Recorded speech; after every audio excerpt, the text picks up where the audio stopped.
Hello, brothers and sisters. My name is Leonard Clark, and I'm broadcasting, making this YouTube in Phoenix, Arizona on March 31st of the year 2015. This note slash rant is in regards to the two vetoes by Saint Governor Ducey. Not really.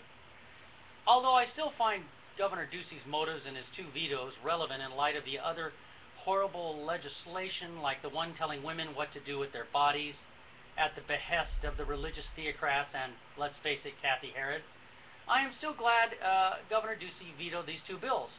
But the police will still be allowed to be investigated by their own county attorney that usually works in a friendly prosecutorial fashion with them when they gun people down. And yes, even though the governor vetoed the bill on the animal rights, let's just remember that many of our sentient pets that give us love will still be put to death by the thousands every year in the state of Arizona, and many will still be abused. So there are many laws and things that we need to change, and more protections for our pets, our beloved pets here in Arizona, and animal rights in general. So I was just saying, not to get carried away about that. But I'm going to continue on, brothers and sisters. Let's get to the crux of the matter. The religious right is still the elephant in the room, pun intended. It is their fear, their anger at what they view as a fallen America in terms of what they define as morality that fuels their desire, that is the religious right, that is, to wall their children off from our public schools, hate our government, violate our system of checks and balances, and recently, when it comes to countries like Israel and Iran on foreign affairs, promote this very weakness, these right-wing extremists in our Congress, to our enemies and to the world. And let us not forget, brothers and sisters, last but not least, our right-wing extremist friends in the Arizona legislature and, for that matter, in the National Congress.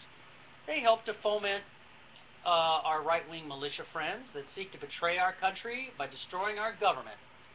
Harsh assessment, you say, brothers and sisters? Well, sorry, but this truth about the Republican and right-wing extremists in our country, brothers and sisters, hurts. And sadly, the fact of the matter is that many of our Democrats are so affected by the power of the megachurches and Taliban-like ministers throughout our country that they constantly kowtow to the religious right. One example right here in Phoenix is the quick and frightening growth of power that the private religious behemoth Grand Canyon University is wielding. It is quickly becoming the new Liberty University of the city of Phoenix metro area, and Jerry Falwell would be so proud. Our Phoenix Mayor, Greg Stanton, and City Council of Phoenix understandably kowtow to this huge evangelical private religious university that is spreading its tentacles not only here in Phoenix but around the state. Well, because they are taking over the whole neighborhood here in Phoenix, a whole neighborhood. And even though evangelicizing this neighborhood and turning that neighborhood into a conservative bastion of republicanism, the Democrats, politicians on the city council, well, they're all right with that because, well, they say it's helping them with a little bit of financial support from who knows. It's called dark money. But of course, the last thing, which certainly is not least, is this whole point I'm trying to make about the very strong political power the religious right holds in Arizona, brothers and sisters, and particularly here in the Metro Phoenix area over all of our politicians, Democratic and Republican. It's the fact that at least, or the belief by these same politicians, again, Democratic and Republican, who, although seeing the growing influence of us, the progressives, the young people and the old people, that are in the progressive movement, the religious right folks vote, whereas the progressive left doesn't. Now, please, brothers and sisters, don't get mad at me for saying this, because I believe this is what the politicians believe. I don't necessarily agree with their statement or belief in its totality. But let me just say that too many times, brothers and sisters, I have seen my young friends laugh at me when I tell them, hey, get in the system, get in the belly of the beast, and change it from the inside and vote. Well, my young friends, they just look at me and say, that would be a waste of time. And in fairness, brothers and sisters, maybe I should leave out the whole belly of the beast part. Okay, that doesn't sound too good.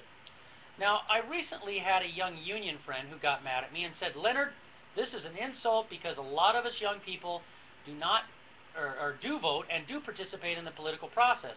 And I immediately told him and say to you now, brothers and sisters, sorry when I make that statement for which I believe many politicians hold as a fact.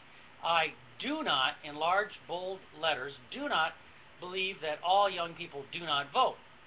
But with that being said, brothers and sisters, I'm not talking about all of you young folks that are political addicts like me.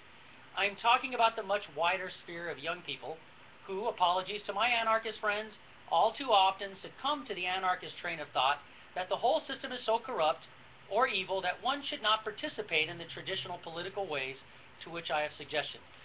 Whew, that was a lot of words, brothers and sisters. Okay. In short, protests are great, brothers and sisters, but they are only one part of the puzzle. Political participation and the savvy use of social along with mainstream media can achieve political goals, such as the recent progressive and progressive coalition group of people formed to protest Arizona Senate Bill 1445, the secret police bill. They just succeeded in helping to get this horrible bill vetoed. And this is how I got started in the first place on this whole rant, which is to say, brothers and sisters, the two vetoes of this right-wing Governor Ducey, while nice, should not let us stop from examining the reasons for why Governor Ducey and his political conservative Koch brothers / Walton of Walmart dark money friends will use, because let's look at it this way. These are business people, brothers and sisters. Let us examine the fact of what is called bait and switch used by some unethical business people. You advertise one great deal, but you run out of that so-called product to get them there to buy the thing that they don't really want to buy that's more money. That's kind of why we have to check into when Governor Ducey vetoes things. We have to participate in the political process, which consists of many puzzle pieces, and then we need to put them together. And this is why, brothers and sisters, and I mean this, I'm not just saying this, I am so heartened, brothers and sisters, to see the recent coalescing of the progressive forces here in Arizona. You guys have unified. We've unified under the banner of love and humanity. Yes, those are highfalutin words that I use, but I really have seen this and sensed this more organized and coming together of progressive power than I have ever seen here in Arizona. If this truly were not the case, brothers and sisters, you would not see the near panic of these right-wing extremists in the Arizona legislature and their anti-democratic legislation that they have been in such a hurry to pass over the last 3 or 4 years. Of course, this progress we are making for love, humanity, and justice here in Arizona could easily go the other way, brothers and sisters, and quite frankly, the right-wing corporate / religious establishment knows this. They are cranking out the dark money to their bought-off politicians. And let's be frank, they are, due to Citizens United, buying off some of our so-called Democratic politicians, but not all of them, so there is still hope there, and that is why, and I respect and I know that some of you strongly disagree, but that is why I am still sticking with the Democratic Party and any other progressive party that will get us results toward restoring love and humanity to our state of Arizona.